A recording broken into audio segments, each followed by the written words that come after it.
바울은 로마서 1장에서 이방인에 대해서 말을 했습니다.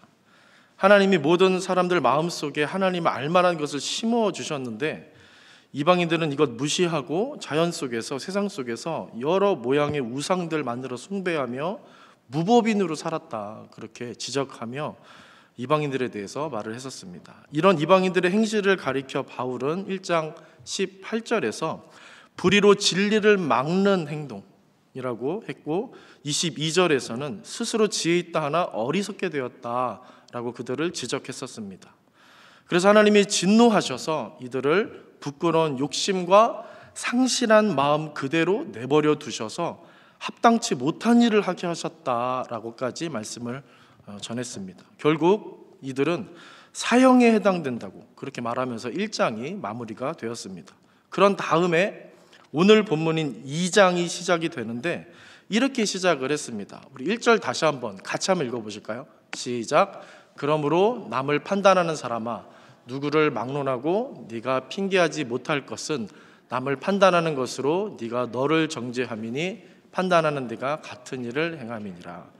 이렇게 시작을 한 겁니다. 분명 그러므로라고 시작을 했기 때문에 어떻습니까? 앞에 1장과 이어지는 내용이어야 하는데 그 내용의 이어짐이 무언가 좀 애매모호하다, 이런 느낌을 좀 갖게 하는 구절입니다. 1장이 이방인의 불의와 불신을 경고하는 메시지가 2장으로 넘어가면서 남을 판단하지 말아라 말하는 말로 이어지는데 그 상관관계가 이렇게 저에게는 좀 확 다가오지 않았습니다. 여러분들은 어떠신지 모르겠습니다. 그런데 이게 왜 그러냐면 1장과 2장에 이렇게 듣는 대상이 다르기 때문에 그렇습니다. 그 대상이 어떻게 다르냐면 1장은 말씀드린 대로 이방인이고요. 2장은 누구일까요? 2장은 유대인입니다. 유대인. 듣는 대상이 달라집니다. 그래서 무엇입니까? 유대인들은 이런 이방인들을 향해 손가락질하며 정죄하고 판단만 했었는데 유대인들이 그렇게 이방인들을 향해서 한 겁니다. 바울은 유대인들 너희들도 똑같이 혹은 더 크게 심판받고 판단받을 거다라고 말하려는 것입니다. 유대인들은 율법을 얻어서 자기들은 의롭다, 안전하다 여기며 그렇지 못한 이방인들은 쉽게 정죄하고 판단했던 것입니다. 이런 유대인들을 향해 바울은 사이다 발언을 하는데 2장 12절에서 13절을 보시면 이와 같이 말합니다. 제가 조금 의역해서 그냥 읽어드리겠습니다. 물론 율법 없이 범죄한 자가 망하지만 율법이 있음에도 범죄한 너희는 그 율법으로 말미암아 심판받는다. 율법을 듣는 자가 의인이 아니라 아까 우리 기도해 주신 것처럼 오직 율법을 행하는 자라야 의롭다, 그렇게 말을 합니다. 바울이 정말로 하고 싶었던 말은 사실 여기에 있는 것입니다. 구약에 보면 이와 같은 방식으로 말하는 선지자들이 있었습니다. 먼저 아모스 선지자의 글을 보면은 하나님이 유다와 이스라엘에 내리실 벌을 말하기 위해서 먼저 무엇을 말하냐면 이웃 이방 나라들인 다메섹, 길르앗, 아람, 에그론, 두로, 에돔 이 지역의 이 나라들이 이 족속들에 내려질 벌들을 먼저 얘기하고 그 다음에 유다와 이스라엘에 내릴 벌, 이것을 먼저 정말 말하고 싶었던 건데 그렇게 둘러서 말을 합니다. 그리고 나단 선지자를 여러분들이 잘 기억하실 것입니다. 다윗이 충성스러운 부하 우리아의 아내 밧세바를 취했을 때 찾아와서 다윗의 죄를 지적하는데 먼저 어떻게 합니까? 이야기를 하나 합니다. 스토리텔링을 합니다. 양과 소가 심이 많았던 부자가 손님을 대접해야 하는데 그렇게 부자인데도 불구하고 자기 것 아니라 가난한 사람이 딸처럼 여기며 품에서 키웠던 그 단 한 마리의 양을 뺏어다가 잡아서 그 자기의 손님을 대접했다라는 이야기를 고발하듯이 하는 것입니다. 이 이야기를 듣고 다윗이 여러분 어떻게 했는지 기억나십니까? 크게 분노하며 그 부자를 불쌍히 여기지 말고 죽여버려라 라고 나단 선지자에게 명령하며 소리쳤었습니다. 이때 나단이 어떻게 합니까? 그 방향을 이제 다윗에게로 돌려서 하나님이 당신에게 이스라엘과 유다 온 땅의 왕이 되게 하셔서 부족한 것 없이 하셨는데 당신의 그 충성스러운 부하 우리아를 죽이고 그의 하나밖에 없는 아내를 빼앗아 갔습니다 라고 지적하는 것입니다. 그러자 다윗이 한마디 변명도 못하고 그 죄를 인정하며 자복했었습니다. 오늘 바울은 이와 같은 방식으로 유대인들을 향해 있는 것입니다. 이런 내용을 생각하며 오늘 본문을 저와 다시 한번 읽으셨으면 좋겠는데요. 한 절씩, 글씨가 좀 작은데 여러분 보이시나요? 한 절씩 한번 읽어보겠습니다. 제가 먼저 읽겠습니다. 그러므로 남을 판단하는 사람아, 누구를 막론하고 네가 핑계하지 못할 것은 남을 판단하는 것으로 네가 너를 정죄함이니 판단하는 네가 같은 일을 행함이니라. 이런 일을 행하는 자에게 하나님의 심판이 진리대로 되는 줄 우리가 아노라. 이런 일을 행하는 자를 판단하고도 같은 일을 행하는 사람아, 네가 하나님의 심판을 피할 줄로 생각하느냐? 혹 네가 그의 인자하심과 용납하심과 길이 참으심이 풍성함을 미하시는. 감사합니다. 그리고 오늘 본문은 아니지만 5절과 아까 언급했던 12절 말씀도 이어서 좀 한번 보시겠습니다. 같이 한번 읽어보겠습니다. 시작. 다만 네 고집과 회개하지 아니한 마음을 따라 진노의 날 곧 하나님의 의로우신 심판이 나타나는 그날에 임할 진노를 네게 쌓는도다. 무릇 율법 없이 범죄한 자는 또한 율법 없이 망하고 무릇 율법이 있고 범죄한 자는 율법으로 말미암아 심판을 받으리라. 아멘. 네. 저는 이렇게 1장과 더불어 2장 말씀을 묵상할 때 처음에는 어떤 생각이 들었냐면 유대인들 정말 나쁘다. 참 못됐다. 그런 생각을 했었습니다. 그러다가 차츰차츰 다른 한 가지 생각이 제 안에 차올랐는데 그게 무엇이냐면 우리 모두에게 하나님이 필요하다라는 사실입니다. 우리 모두에게 복음이 필요하다. 정말로 우리 모두에게, 그 누구 할 것 없이 우리 모두에게 하나님이 필요하고 복음이 필요하다. 그 누구도 예외 없이 하나님의 절실히 필요하고 복음이 절대적으로 필요하다라는 생각을 하게 되었습니다. 목회자인 저에게도 여전히 복음은 절실히 필요하고요. 교회를 아예 다니지 않는 다른 사람들에게도 복음이 필요합니다. 지금 예배를 드리고 있는 우리에게도 그렇고요. 예배와 거리가 먼 생활을 하고 있는 다른 사람들에게 역시 매 순간 모든 상황 속에서 무엇보다 필요한 것은 바로 이것 복음이라는 것입니다. 하나님이 필요합니다. 그런데 우리는 이 중요한 사실을 너무 쉽게 잊어버리고 가볍게 여기면서 실제로는 인정하지 않고 살아갈 때가 우리의 현실 생활 속에서 너무나 많은 것만 같습니다. 그래서 오늘 말씀에 비추어 저의 모습 또 우리의 모습을 두 가지로 좀 생각해서 나눠봤는데 하나는 이것입니다. 우리가 기독교 혹은 교회라는 신앙 공동체에 속해 있다는 이유로 스스로 안심하며 자신이 의의 기준인 것처럼 함부로 말하고 행동할 때가 우리 안에 있다는 것입니다. 예배 잘 드리고 봉사도 많이 하고 더욱이 부모님 혹은 조부모님 때부터 신앙생활을 해왔던 기독교 집안이나 혹은 목회자 집안, 중직자 집안이다 라고 하는 여러 가지 사실들로 나 스스로를 의롭게 여기는 경우들이 너무나 많다. 나 스스로를 경건하게 여기려는 습관이 너무나 많다라는 생각을 하게 되었습니다. 물론 이런 사실들은 자랑스러워해도 될 만한 내용입니다. 하지만 이것이 나와 타인에 대한 어떤 편견이나 우월의식을 만드는 재료가 된다면 우리도 오늘 바울이 책망하는 유대인과 다를 바가 없다라는 생각을 하게 되는 것입니다. 그리고 또 한 가지는 우리가 너무 종교적인 사람이 아닌가, 점점 종교적으로 발전되고 있진 않은가라는 점입니다.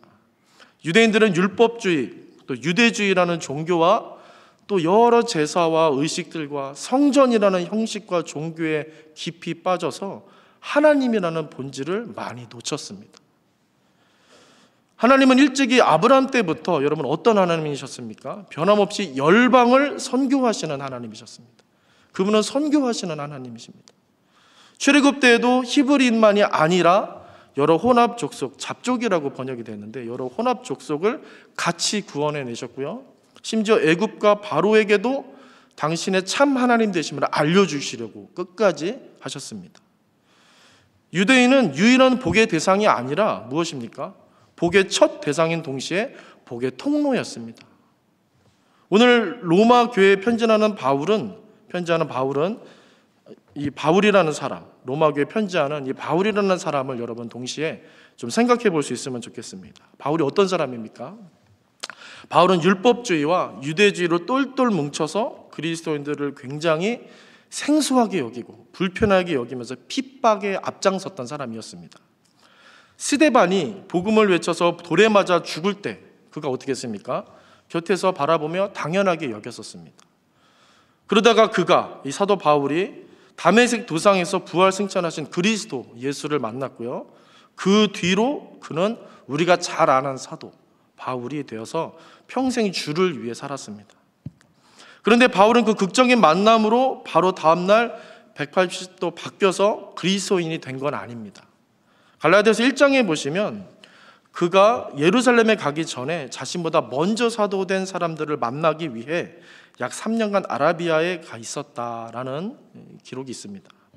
아마도 바울은 그 시간 동안 자신의 율법주의를 돌아보지 않았을까 그런 생각을 합니다. 자신이 알고 믿었던 구약의 말씀들을 다시 되짚어 보면서 스데반이 그토록 외쳤던 십자가의 그리스도가 어떻게 정말 메시아이신지 확인하는 시간을 갖지 않았을까 싶습니다. 바울은 그런 과정을 통해 종교적이고 율법적인 자신을 뿌리채 흔들어 복음의 사람, 그리스도의 사람으로 그렇게 변화될 수 있었다라고 생각이 듭니다. 과거에 자신이 이방인과 예수 추종자들을 그토록 비판하고 판단하고 정죄했었는데 이제는 그 율법의 그늘이 얼마나 불완전한 것인지를 그 과정 속에 깨달았을 것이고요. 그 율법의 그늘에서 타인을 함부로 판단하고 정죄하는 것이 얼마나 어리석고 하나님 앞에서 악한 일이었는가 이것을 깨닫게 되었을 것입니다.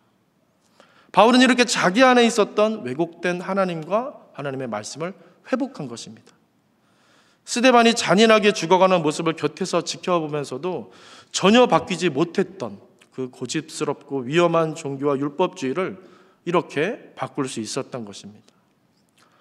저는 오늘 본문의 말씀과 바울의 이런 인생들을 좀 묵상하면서 우리도 이렇게 본질을 놓고 살고 있지는 않은가 생각을 하게 되는 것입니다.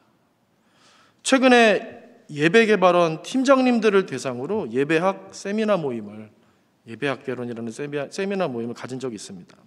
단순 강의가 아니었고 자기 고백들이 많이 있었던, 그래서 더 큰 의미와 감동이 있었던 그런 시간을 가졌었습니다. 그 중에서 가장 많이 나왔고 기억에 남는, 그래서 기억에 남는 말이 있었는데 그게 무엇이었냐면 우리 팀장님들이 하시는 말씀 중에 내가 예배 잘 드리고 집에 가서 밖으로 나가서 전혀 다른 말하고 전혀 다른 행동을 할 때가 많은데 그래서 참 괴롭다라는 고백이었습니다.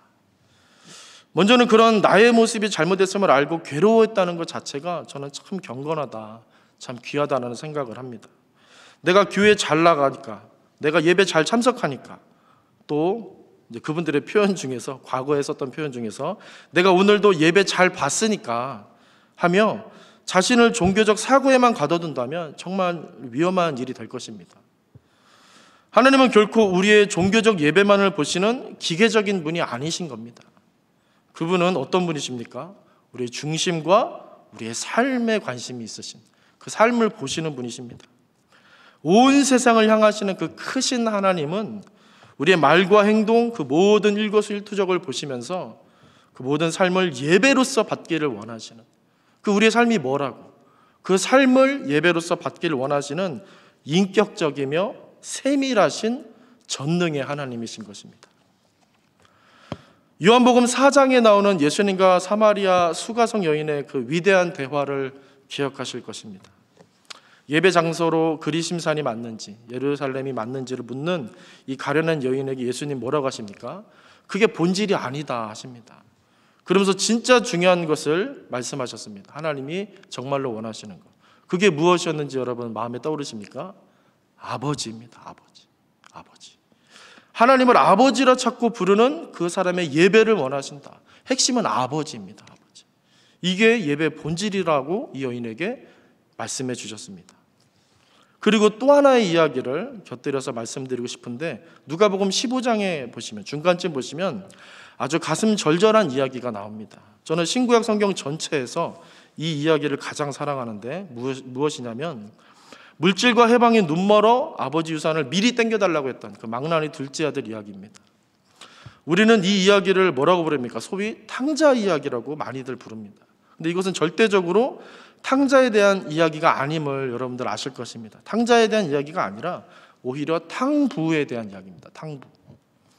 여기 나오는 아버지는 이 망나니 둘째를 혼내지 않고 그가 원하는 대로 재산을 놀랍게도 떼어서 주십니다. 그러자 이 아들은 아버지를 떠나 그 재산을 허랑방탕하게 쓰면서 살면서 재산을 다 탕진합니다. 그래서 별명이 탕자입니다. 그렇게 재산을 다 쓰고 나서야 어떻게 됩니까? 이제 비로소 아버지가 생각납니다. 하지만 그의 생각은 어떤 기특한 종류의 생각은 아니었습니다. 단지 지금 굶어 죽게 되었기에 아버지에게 돌아가면 무언가 좀 얻어먹고 살 수 있지 않을까 하는 정도의 수준으로 아버지가 생각난 것 같습니다. 그래서 죄를 고하고 하인으로라도 들어가서 내가 좀 먹고 살아야 되겠다, 이렇게 결심하며 용기 내서 아버지께 돌아갑니다. 그런데 아버지의 모습이 어땠는지 여러분 잘 아시죠? 그 아들의 생각과 상상을 뛰어넘는 아버지의 모습이 나옵니다. 15장 20절, 누가복음 15장 20절을 같이 한번 읽어보실까요? 시작. 아직도 거리가 먼데 그를 보고 측은히 여겨 달려가 목을 안고 입을 맞추니. 어디서 이렇게 성공하고 이렇게 돌아온 아들이 아닙니다. 탕자를 그렇게 맞아주신 것입니다. 이것뿐만 아닙니다. 아버지는 이 아들에게 그 이후에 계속 보시면 제일 좋은 옷을 내어서 입히고 자기 옷에 있던 가락지를 빼어서 그의 손가락에 끼우고 발에도 새 신을 가져와서 신깁니다. 성경에 이렇게 하나하나 다 기록이 되어 있습니다. 이게 다가 아닙니다. 살찐 송아지를 잡아서 잔치를 베풀며 어떻게 되었다고 하냐면 아버지가 기뻐했다 합니다. 기뻐했다. 기쁨으로 잔치를 했다. 이제 왜 이 이야기가 탕자 이야기가 아니라 탕부 이야기인지 여러분들 더 확실하게 느끼실 겁니다. 내쫓고 외면해도 될 탕자를 이 아버지는 한없이 환대하고 환영하며 큰아들의 질투를 살 만큼 오히려 더 큰 것으로 내어주고 웰컴해 주었습니다. 이 아버지는 자격 없는 탕자에게 너무 과한 소비를 하신 것입니다. 너무 비상식적으로, 비이성적으로, 비합리적으로 이 아버지는 정말 자격 없는 탕자에게 너무 심한 탕진을 하고 계신 것입니다. 그 이유가 무엇입니까? 딱 하나밖에 찾을 수가 없습니다. 아버지이기 때문입니다. 그런데 세상에서 볼 수 없는 아버지죠. 세상의 아버지라고 이렇게까지 할 수 있을까 싶습니다. 세상에서 볼 수 없는 아버지입니다. 세상 육신의 부모와 비교할 수 없는 너무 크고 오묘하신 아버지이십니다. 여러분, 하나님은 이토록 우리에게 아버지가 되시려는 겁니다. 자격 없는 우리에게 아버지가 되시려고 너무 비상식적이고 비합리적인 일을 하시는 분이 하나님이십니다. 당신의 독생자를 내주시기까지 너무 심한 탕진을 우리에게 하시는 것입니다. 오늘 보면 마지막 4절 말씀을 보시면은 이렇게 나옵니다. 혹 네가 하나님의 인자하심이 너를 인도하여 회개하게 하심을 알지 못하여 그 인자하심과 용납하심과 길이 참으심이 풍성함을 멸시하느냐, 그렇게 말합니다. 이 말씀은 너 왜 회개하지 않냐, 너 아직도 모르냐, 너 지금 네 행동이 말이 된다고 생각하냐 라고 책망하시는, 화를 내신다 하나님이, 그런 뜻으로 바울이 전하는 게 아닙니다. 탕자가 아버지께 돌아와 회개하며 안겼듯 하나님께서는 그토록 아버지로서 이방인과 더불어 유대인, 그리고 오늘 우리 모두를 그렇게 자녀로서 원하신다라는 절절한 마음이 담겨 있는 것입니다. 그분이 아버지로서 한없는 마음으로 우리에게 주시고 주시며 기다리고 기다려 주셨으니까 너희들도 너무 사람에 대해, 인생에 대해 상식과 합리적인 것 따지면서 판단하고 정죄하지 말고 그 본질, 그 생명을 좀 봐라. 같이 좀 그 본질을 보자라고 하시는 것입니다. 세상 이치에는 상식과 합리성이 참 중요하고 소중하지만 여러분들도 느끼시겠지만 관계만큼은 예외일 때가 많습니다. 상식과 합리성을 다 따지면 우리는 그 누구도 포용하고 사랑할 수 없습니다. 그래서 제대로 설 사람이 아무도 없습니다.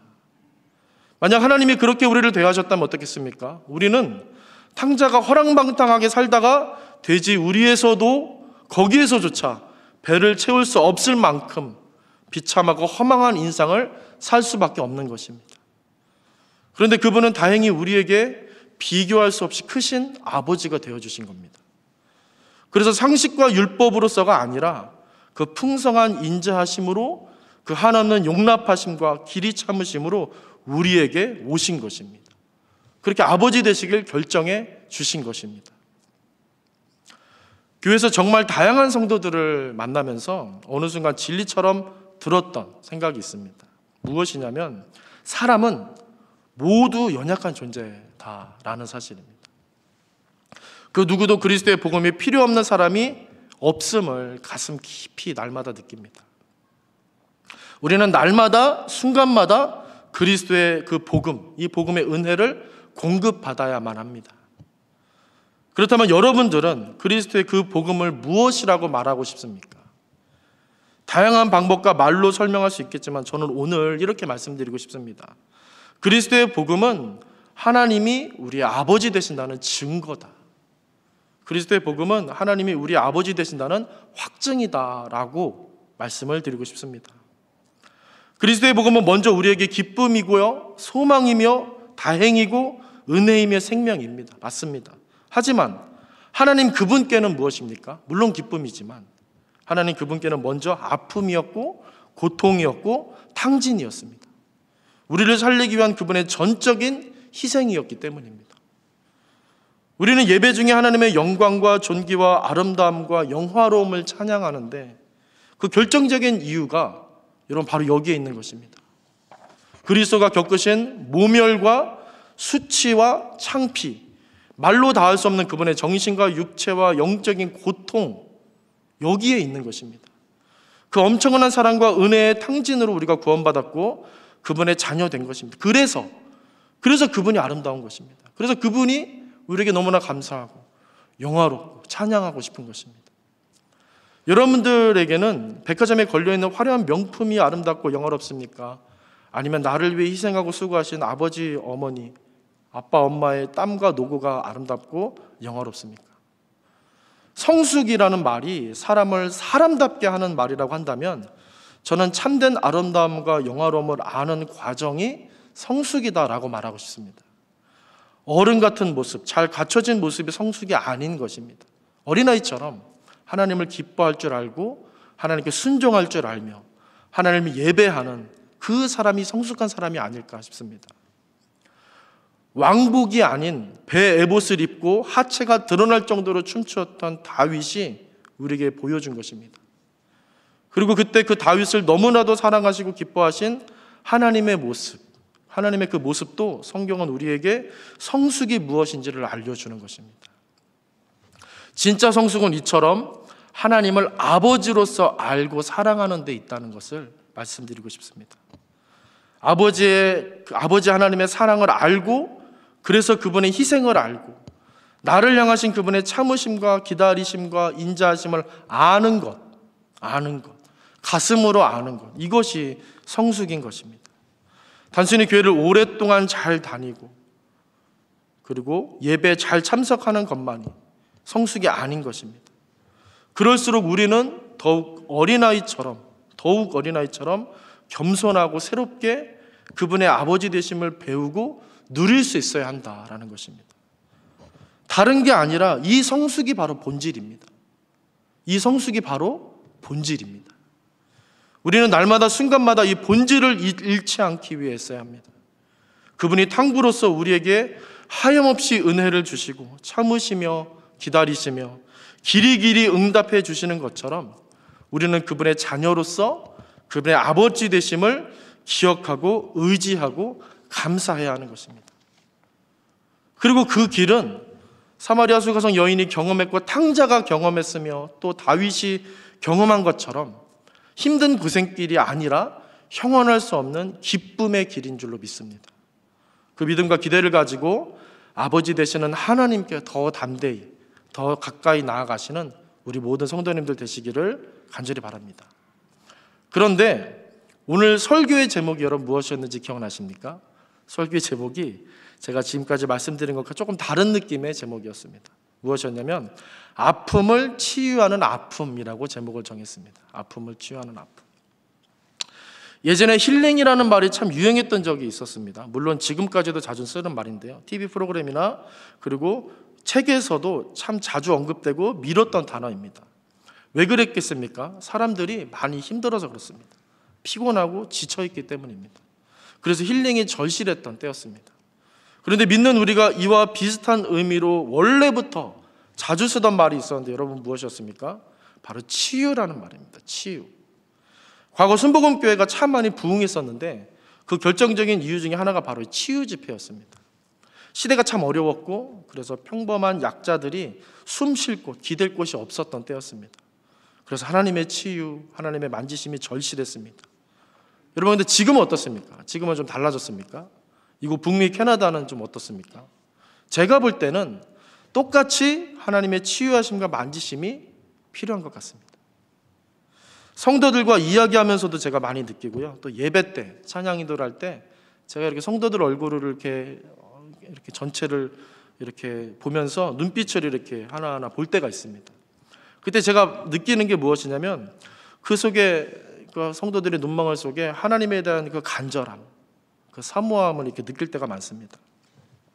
인생은 연약하기 때문에 아무리 신앙생활 열심히 한다 할지라도 다 자기들만의 상처와 아픔과 고통과 외로움들이 있습니다.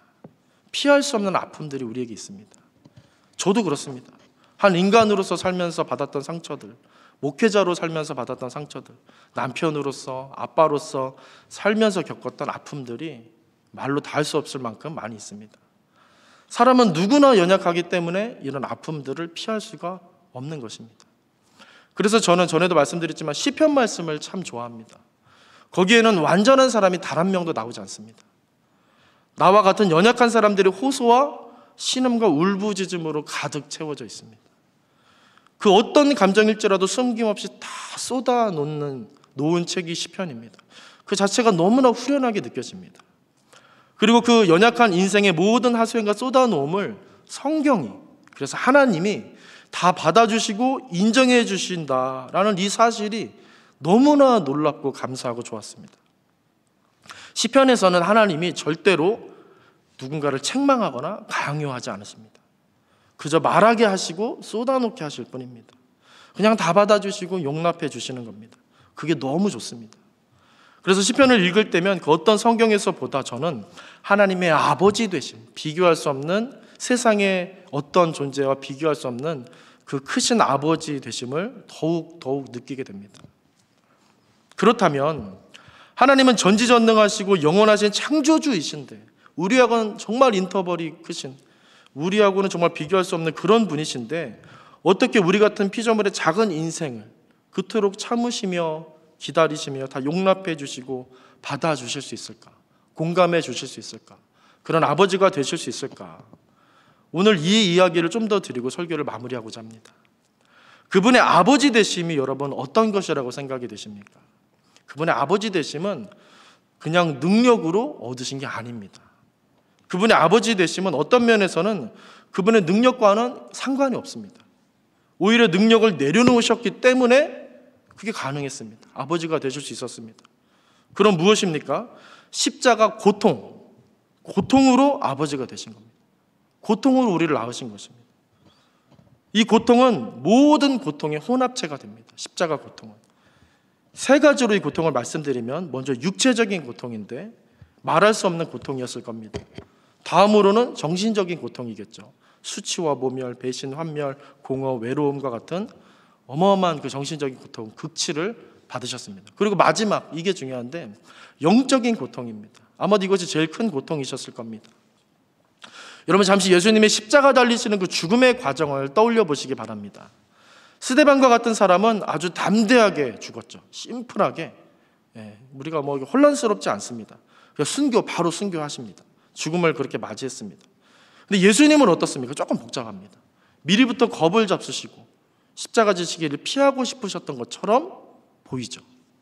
너무 스트레스 받으셔서 십자가 지시기도 전에 겟세마네 언덕에서 땀 구멍에서 피가 나올 정도로 그렇게 스트레스를 극심하게 받으셨습니다. 그 어느 때보다 하나님께 애걸복걸하며 너무 간절히 너무 불쌍하게 기도하십니다. 신약에 나오는 사도들의 모습을 보면 그 누구도 죽음을 두려워하는 사람이 없었습니다. 베드로는 감옥에서 어떻게 했습니까? 잠들 정도였습니다. 사도 바울은 시와 찬미로 노래하기까지 했었습니다. 이후 사도들의 제자들인 속사도들을 보더라도 단 한 번만 네가 그리스도인인 것을 부정하면 내가 살려주겠다. 그렇게 제안을 받았을 때 내가 차라리 죽겠다. 어떻게 그리스도를 배신하냐. 그분이 나를 배신하지 않으셨는데. 그러면서 온몸이 화형으로 불타버리는 일을 서슴지 않고 결정했고요. 톱으로 잘리는 일을 주저없이 결정했고 짐승의 밥이 되는 것도 주저없이 담대하게 맞이했습니다. 그런데 예수님은 그러지 못하셨죠.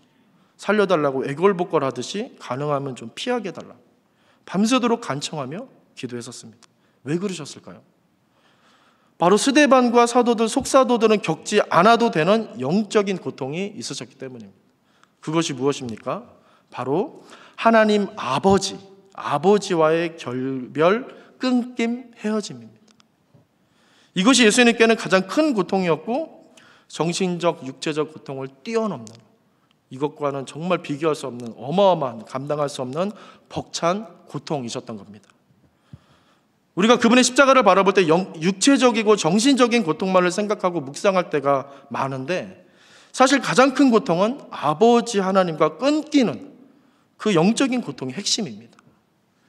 그분은 죄인으로 저주받아 죽으셔야만 했고, 그래서 나무에 달리신 것입니다. 그것은 동의서에서 먼 것 같이 이제 예수님은 의와 완전히 멀어지게 된 것이며, 그래서 하나님과의 관계가 끊어져야만 했던 것입니다. 그렇게 죄인으로 저주받은 자로 죽으셔야만 죄인된 우리의 죄값을 제대로 온전히 지불할 수 있게 되는 것입니다. 그게 속량입니다. 그리고 그렇기 때문에 우리가 받은 그 구원은 어떻습니까? 세상 그 어떤 존재, 사단 마귀도 부정하고 정죄할 수 없는 것입니다.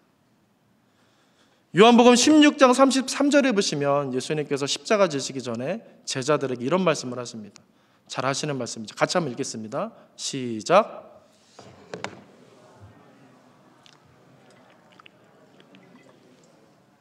아멘. 우리가 예수님을 믿는다고 해서 삶이 갑자기 180도로 확 바뀌지 않습니다. 바울처럼. 때로는 상황이 더 나빠지기도 합니다. 그래서 예수님은 너희가 세상에서 환난 당할 수 있다 하신 것입니다. 하지만 동시에 뭐라고 하십니까? 담대하라.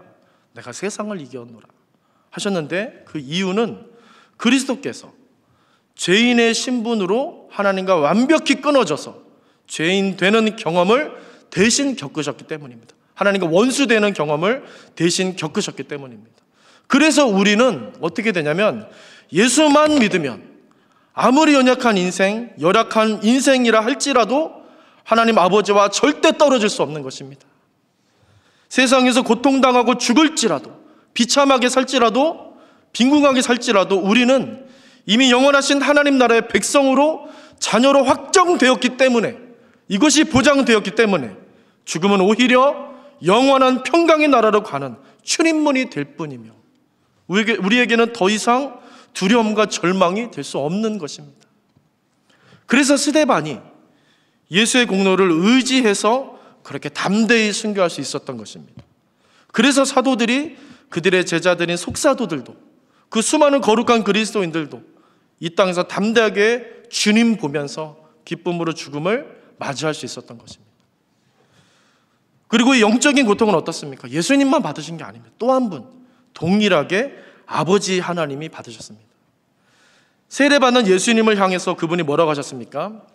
사랑하는 내 아들이라, 사랑하는 내 아들이라 하시며 그토록 아버지로서 기뻐하신 하나님을 여러분 기억하셔야 합니다. 그런데 어떻게 하셨습니까? 이제 그 아들이 저주로, 죽음으로, 음부로 내려갈 때 잡았던 손을 놔야만 하는, 그러면서 그냥 방치해야만 하는 그런 일을 이분이 하신 것입니다. 그 말로 닿을 수 없는 고통과 아픔을 겪으며 얻으신 존재가 바로 오늘 그분을 믿고 그분을 예배하며 살고 있는 바로 저와 여러분들인 것입니다. 이렇게까지 하나님은 우리의 아버지가 되시라는 것입니다. 그리스도의 복음이 왜 우리에게 필요하냐면, 거기에는 우리를 위해 겪으신 말로 닿을 수 없는 그분의 고통이 있기 때문입니다. 복음이 왜 구원하는 능력이며 치유하는 힘이 되냐면, 거기에는 그분의 한없는 아픔이 있기 때문입니다. 그 고통이, 그 아픔이 우리의 연약한 인생을 어루만지시는 것입니다. 그래서 복음은 학문이 아닙니다. 이론이 아닙니다. 그 자체가 살리며 일으키며 치유하는 능력인 것입니다. 그렇기 때문에 우리가 연약함을 다 쏟아놓아도 그분은 소중하게 우리의 그 연약함을, 하소연을, 그 신음소리를 받아주시고 오래 참아주시고 용납해 주는 것입니다. 이처럼 그분의 전능하신 뿐만 아니라 그분의 아픔이, 그분의 고통이 우리에게 위로가 되며 힘이 되는 것입니다. 여러분, 그래서 그리스도인은 아픔도 고통도 무엇입니까? 능력입니다. 사명인 것입니다. 영광인 줄로 믿습니다. 아픔을 겪어본 사람만이 다른 사람의 아픔을 느낄 수 있습니다. 아픔을 경험해본 딱 그만큼, 그 상처와 흉터의 그 깊이만큼만 다른 이의 그 아픔과 고통을 이해할 수 있습니다. 아픔을 경험한 사람은 아픔을 겪고 있는 사람을 그냥 지나치지를 못합니다. 그게 아픔의 능력입니다. 위력입니다. 그 자리에 주저앉아 같이 슬픔에 젖어줄 수 있는, 울어줄 수 있는 것은 동일한 아픔을 겪어본 사람만이 가능합니다. 그래서 믿는 사람은 고통과 아픔을 무조건 나쁜 것으로, 그냥 재수없는 것으로 여기기보다 어떻게 해야 되겠습니까? 하나님의 선하신 뜻을 헤아려 볼 수 있어야 합니다. 물론 어렵습니다. 정말 쉬운 일이 아닙니다. 그리고 많은 시간이 걸릴 것입니다. 그래도 오랜 시간 견디며 참으며 우리를 용납하신 아버지 하나님처럼 우리도 그 시간을 좀 버티며 견디며 하나님의 선하시고 크신 뜻을 그렇게 생각하며 용납할 수 있을 때, 그렇게 한 영혼을 우리가 받아줄 수 있을 때, 그게 진정 하나님께 순종하는 길이고 합당한 삶이 아닐까. 정말 그것이 하나님께 가장 큰 기쁨과 영광을 올려드릴 수 있는 예배의 삶이 아닐까 생각을 해봅니다. 이제 정리하면서 말씀을 마치고자 합니다. 오늘 하나님은 율법주의 유대인뿐만 아니라 혹 판단하는 습관에 빠진 우리를 향해서도 자신의 오래 참으심과 기다리심과 한없는 용납을 말씀해 주셨습니다. 그런데 이것은 다름 아닌 무엇입니까? 복음이었습니다. 이방인에게도 유대인에게도 현대를 사는 우리에게도, 우리 모든 그리스도인들까지도 예외 없이 복음이 필요함을 말씀하심입니다. 이것은 마치 자식에게 부모가 필요하듯 필요한 수준입니다. 그래서 저는 오늘 이 말씀이 책망이나 교훈으로서가 아니라 치유로서 다가오는 것입니다. 판단과 정죄로 평강이 없는 삶, 진정한 생명력이 없는 그 삶, 너희들 그 삶에서 나와서 불쌍히 여기며 정말 화평과 담대함이 넘치는 진정한 행복이 있는 그런 삶으로 나아오라, 그렇게 치유하시는 권면의 말씀인 것입니다. 우리 보나님께 모든 성도님들 이 밤에 아버지 되시는 하나님을 바라보시고 그분을 아버지로서 가슴 깊이 헤아리며 묵상하실 수 있기를 바랍니다. 그렇게 이 밤에 아버지 하나님으로 충만해지실 수 있기를 바랍니다. 그리고 기억하시길 바랍니다. 세상이 변하고 사람이 변해도 오직 그분은 언제까지나 변함이 없으십니다. 비교할 수 없는 참 아버지이시기 때문입니다. 십자가가 복음이 바로 그 증거입니다. 그 신실하신 아버지 하나님의 영광을 위해 더욱 복음의 삶을 선택하며 순종하실 수 있는 우리 모든 성도님들 되시기를 주님의 이름으로 간절히 축원드립니다.